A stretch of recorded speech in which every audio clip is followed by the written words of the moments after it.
고대로 가면 갈수록 성에 대해서는 관대했던 것 같은데요. 저희가 예전에 소개해드린 고대 로마 성문화나 고대 그리스 성문화만 보더라도 상당히 개방돼 있었고 성을 음란한 무언가로 받아들이지 않고 자연스러운 것으로 받아들였던 것 같습니다. 오늘은 신라시대에 개방되어 있고 관대한 성문화에 대해 이야기해볼까 합니다. 신라시대 때 왕족이나 귀족들의 성생활은 굉장히 자유분방했다고 하죠. 신라의 고군에서 출토된 성행위 장면을 적나라하게 묘사해놓은 토호들이나 목재로 만든 거시기 등을 보면 신라인들의 개방된 성생활을 느낄 수 있습니다. 신라시대에는 남녀가 서로 눈맞아 성관계를 맺는 건 정말 허다한 일이었고 동성동보는 기본에 조카와 결혼하는 경우나 고모나 이모, 사촌 관계에도 결혼했을 정도로 근친결혼은 흔했죠. 신라 왕족인 성골의 혈통을 유지하기 위해서 근친혼은 너무나도 활발하게 이루어졌습니다. 화랑세기에 나오는 풍월주 양도공은 어머니는 같지만 아버지가 달랐던 누나인 보량과 혼인을 하게 되었는데요. 하지만 양도는 이부 형제와 결혼하는 풍습을 썩 내켜하지는 않았었죠. 그러자 양도의 어머니는 신라에는 신라의 도가 있는데 어찌 중국의 도를 따르려 하느냐 라며 그를 꾸짖었고 그렇게 양도와 보량은 결혼을 했다고 합니다.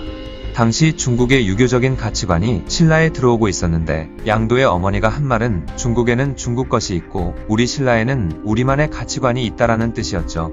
그리고 만약 형이 죽으면 형수였던 여인을 동생이 아내로 삼았던 형사취수 사례도 있었는데요. 이는 북방의 기마민족이었던 흉노족의 풍습이랑 비슷하죠. 태종 무열왕 김춘추의 아버지는 김용수라는 인물이었습니다. 그는 동생보다 먼저 사망을 하게 되었는데 그는 죽기 전에 동생인 김용춘에게 아내였던 천명공주와 아들 김춘추를 맡겼다고 하죠. 동생 김용춘은 형수였던 천명공주를 아내로 삼고 조카였던 김춘추는 아들로 삼았습니다. 삼국유사에는 문무왕 시절 지방관리가 찾아온 손님에게 아내를 동침하도록 바치는 이야기도 기록되어 있다고 합니다. 또한 신라의 독특한 성풍습 중 하나는 바로 마복자라는 풍습인데요. 배를 문지르면 아버지가 된다는 의미로 마는 문지르다 또는 부비다의 의미였고 복은 배를 뜻했죠. 바로 배를 문지르면 아버지가 된다라는 의미였습니다. 이 풍습은 임신을 한 여자가 다른 남자와 성관계를 하면 그 남자가 임신한 아기의 아버지가 된다는 독특한 풍습이었죠. 신분이 낮은 사람의 아내가 임신을 하면 신분이 높은 사람과 아내가 성관계를 하도록 했고 그렇게 뱃속에 태아는 신분이 높은 사람의 자식이 되어 태어나서도 친자식처럼 보살펴 주었다고 합니다. 이렇게 출생한 아이를 마복자라고 불렀고 일종의 대부제도와 같다고 볼 수 있죠. 마복자들은 그렇게 친아버지의 신분보다는 더 높은 지위를 얻을 수 있었다고 합니다. 마복자와 좀 다르지만 비슷하고 독특한 성풍습도 있었는데요. 바로 색공이라는 풍습이었죠. 신라인들은 성을 색이라 표현했었습니다. 색공은 색으로 받들다라는 의미로 신라의 왕들에게 색을 바치는 색공지신이라는 신하가 있었죠. 그들의 임무는 왕과 왕족들에게 자식을 낳아주는 것이었습니다. 색공지신들은 색공의 대가로 신분을 상승시키기도 했죠. 그 유명한 미실 또한 색공지신이었는데요. 진흥왕, 진지왕, 진평왕 이 세 명의 왕에게 색을 바쳤던 여인이 바로 미실이었죠. 미실은 진흥왕에게 색공을 하여 왕궁에 살았었는데 진흥왕의 아들이던 동륜태자의 죽음에 관련되어 궁에서 쫓겨난 적이 있었습니다. 그때 미실은 남편 세종과의 관계에서 아이를 임신했는데 미실과의 잠자리를 잊지 못한 진흥왕이 그녀를 다시 궁으로 불렀고 임신한 미실과 잠자리를 가진 진흥왕은 미실의 복중 태아를 마복자로 삼았죠. 그렇게 훗날 진흥왕의 마복자로 태어난 아이의 이름은 하종으로 전군의 지위에 봉해졌고 미실 또한 왕에게 색공을 해서 황후궁의 전주가 되었으며 그녀의 지위는 황후와 같았다고 합니다. 이 일화만 봐도 색공과 마복자가 다 들어가 있는 재미있는 일화이죠. 색공에 대한 이야기는 또 있는데요. 미실에게는 미생이라는 남동생이 있었는데 어느 날 당두라는 남자의 아내가 예쁘다 하여 그 집으로 가서 그 아내를 불러 관계를 가졌죠. 이후 미생은 그 여자를 첩으로 삼으려고 집으로 들였는데 그 여자의 남편이었던 당두는 미생의 누나인 미실에게 찾아가 아이가 아침 저녁으로 어미만 찾고 있습니다. 색공만 하는 첩이 되게 해주십시오 라며 하소연하자 미실은 미생을 꾸짖고 그 여자를 당두에게 돌려보냈다고 하죠. 그리고 나서 미생은 당두를 관직에 오르도록 도와주었고 그 은혜를 고맙게 여긴 당두는 색공을 하러 미생 집에 가는 아내에게 미생에게 갖은 아양을 떨어서 사랑을 받아라고 했다고 합니다. 당두의 아내가 미생에게 색공을 바치자 당두가 관직에 나갈 수 있었고 이후 재산도 많이 모았다고 하죠. 이 두 일화에서 나오는 미실은 신라 최고의 요구라고 일컬어지는데요. 미실의 남성 편력은 가히 신라 최고의 요구라고 불릴만할 정도로 대단했었습니다. 김대문의 화랑세기에 의하면 신라의 왕 3명과 동륜태자 그리고 동생 미생공을 포함한 풍월주 4명까지 총 8명의 남자를 자신의 성놀이개로 삼았다고 하죠. 그만큼 미실의 미모는 뛰어났다고 합니다. 그녀는 그전에 색공이던 옥진에게 방종술을 배웠다고 하고 또한 교태를 부리는 방법과 남자를 홀리는 춤과 노래까지 배웠다고 하죠. 덕분에 진흥왕은 미실과 한번 잠자리를 가진 후부터는 자신의 곁을 떠나지 못하게 했다고 합니다. 삼국유사에는 또 다른 성적인 이야기가 기록되어 있는데요. 신라 22대왕인 지증왕은 거시기의 크기가 약 45cm에 달했다고 합니다. 지증왕과 잠자리를 가졌던 여자들은 하나같이 다 고통을 참지 못해 혼절해버린 탓에 그는 밤마다 혼자 쓸쓸히 보냈다고 하죠. 그러다 보니 그는 각지로 신하들을 보내 자신의 거시기를 감당해줄 만한 여인을 찾았는데요. 한 신하가 어디를 지나가다가 독특한 장면을 목격했습니다. 개 2마리가 북만큼 큰 똥덩어리의 양끝을 물고 으르렁대는 것을 본 것이죠. 그래서 신하는 길을 지나던 백성에게 저 똥을 싼 사람이 누군지 물어봤고 백성은 묘랑부 상공의 딸이 싼 똥이다 라고 대답했습니다. 곧장 그 집을 찾아가 그 똥을 싼 상공의 딸을 봤는데 키가 7척 5촌이나 되는 거구의 여인이었죠.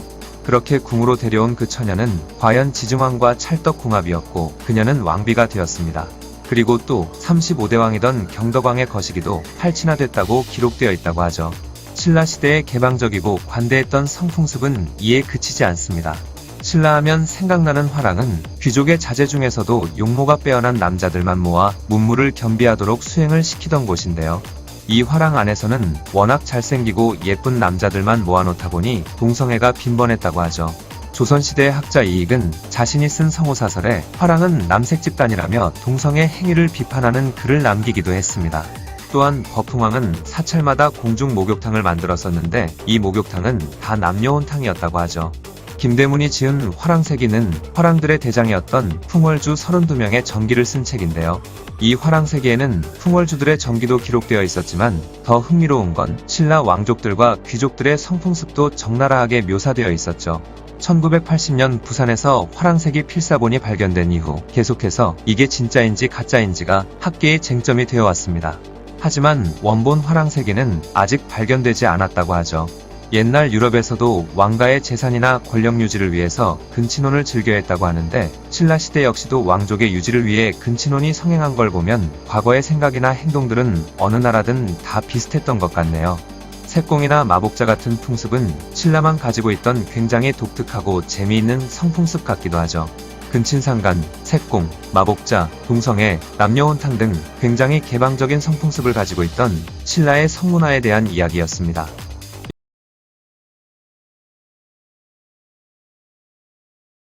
남녀 칠세부동석이란 말은 남녀가 7살 이후부터는 같이 있으면 안 된다는 말입니다. 유교 사상과 문화의 시대였던 조선시대에는 이 정도로 남녀 간의 사이의 사랑을 감춰야 하고 부끄러워해야 하는 등 아주 부정적으로 보는 경우가 많았죠. 그러나 그 전 시대인 고려시대에는 어땠을까요? 지금 보면 참 대단하다라고 느껴질 정도로 많이 개방적이었습니다.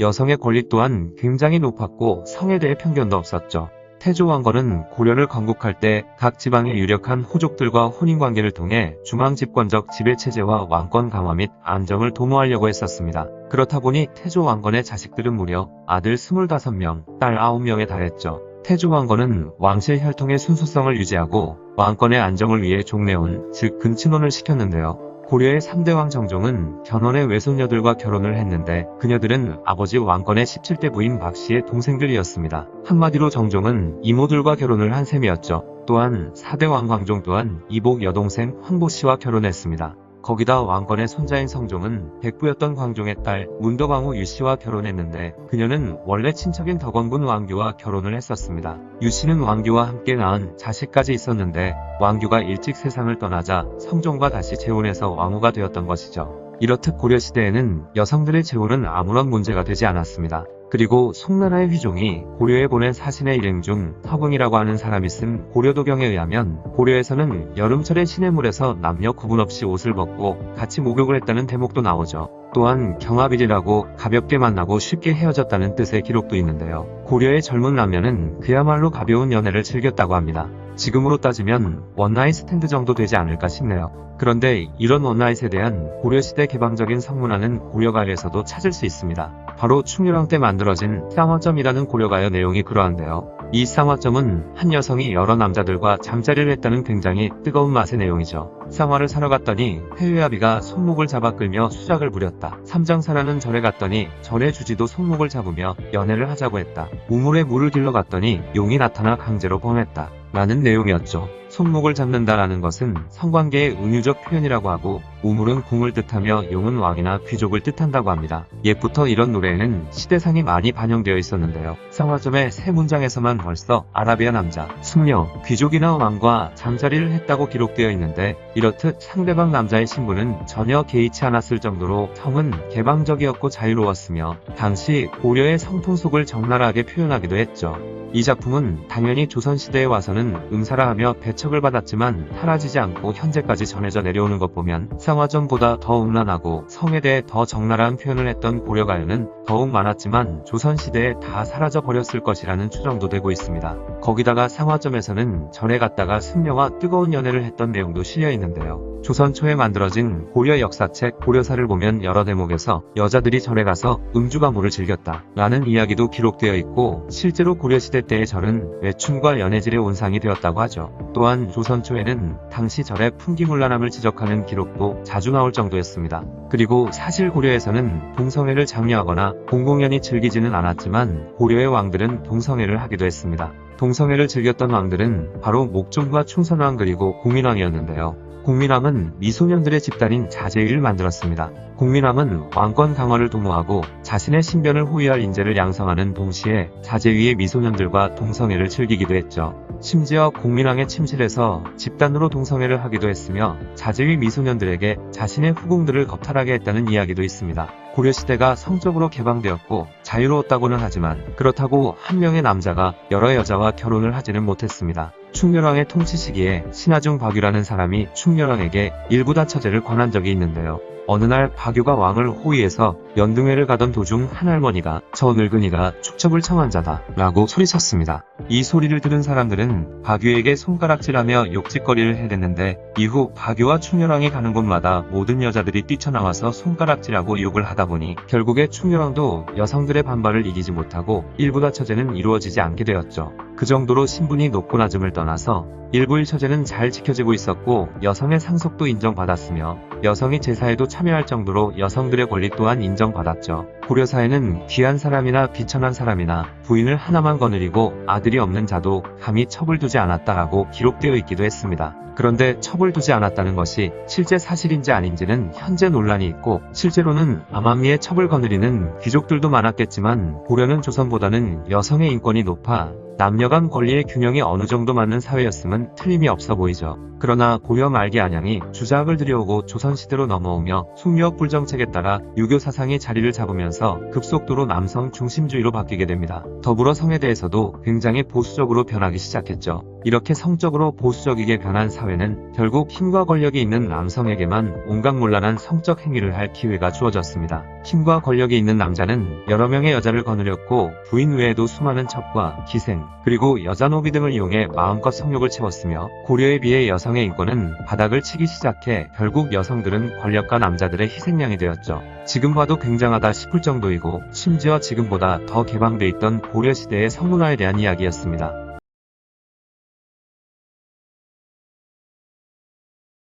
거대한 땅이라는 뜻의 알래스카에는 옛부터 우리가 흔히 알고 있는 에스키모인들이 살고 있었습니다.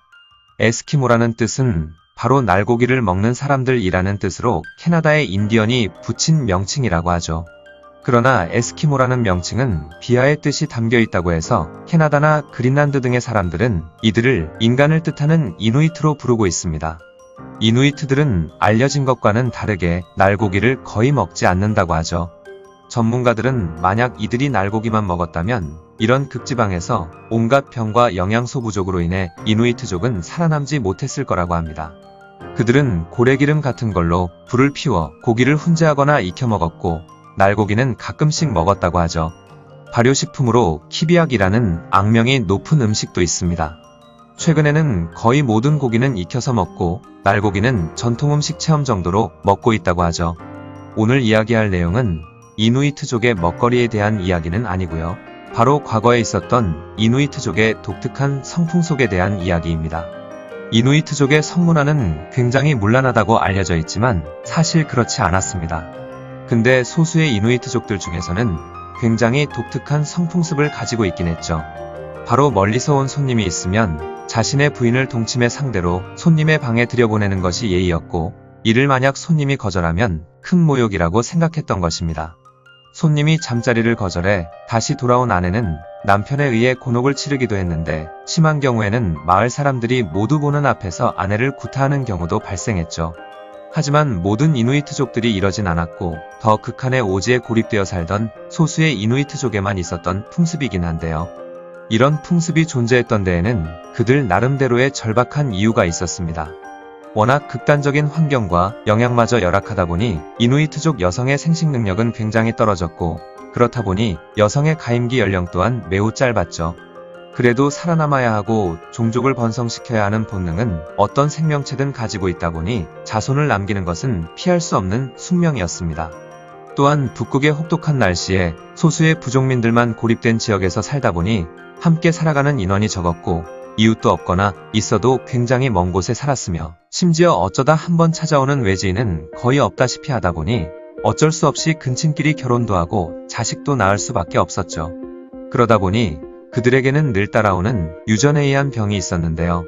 수명이 짧거나 알 수 없는 질병, 신체적 기형, 정신지체 등 여러 가지 좋지 않은 질병에 시달렸던 것입니다. 그러다 보니 아내를 빌려주는 풍습은 근친끼리의 성관계로 인해 유전병이 생기는 걸 막기 위한 생존법 중 하나이기도 하고, 새롭고 좋은 유전자를 받아들여 종족을 보존하기 위한 풍습이었던 것이죠.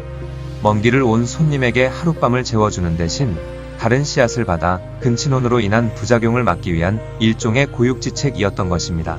실제로 이누이트 부족들을 캐나다의 의사들이 검사했을 때 유전병에 완전히 노출되어 상태가 좋지 않은 심각한 상황이었고, 외부인이랑 접촉이 없는 부족일수록 더 상황은 좋지 않았죠. 그들은 손님에게 아내와의 성관계를 시키는 것 외에도 부족 간에 서로 아내를 교환하기도 했는데요.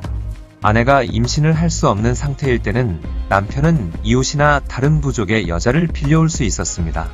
반대로 남편이 문제가 있을 때는 아내가 친구의 남편이나 다른 부족의 남자에게 찾아갈 수 있었죠.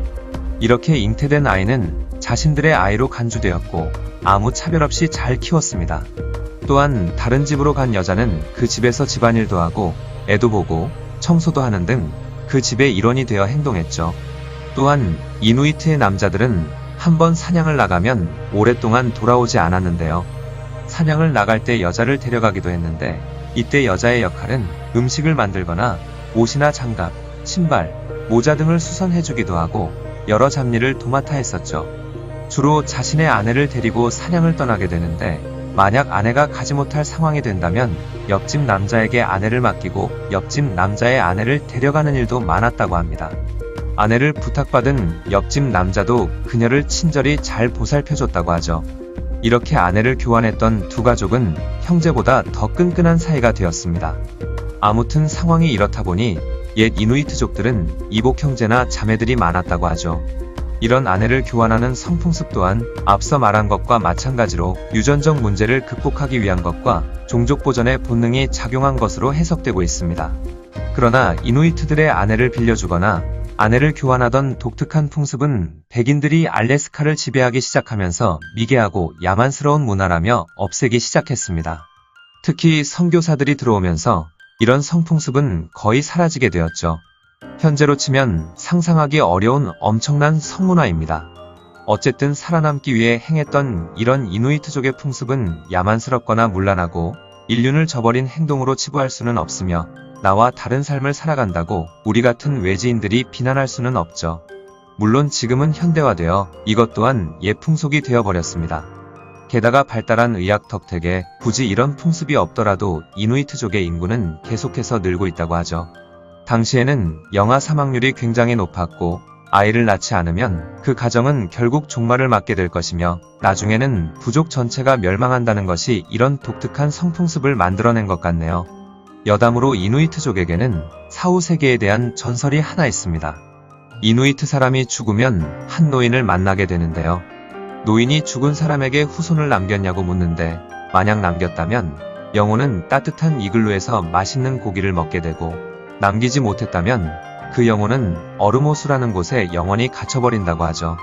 열악한 환경에서 살아남기 위한 이누이트만의 독특한 성풍습 또는 생존법에 대한 이야기였습니다.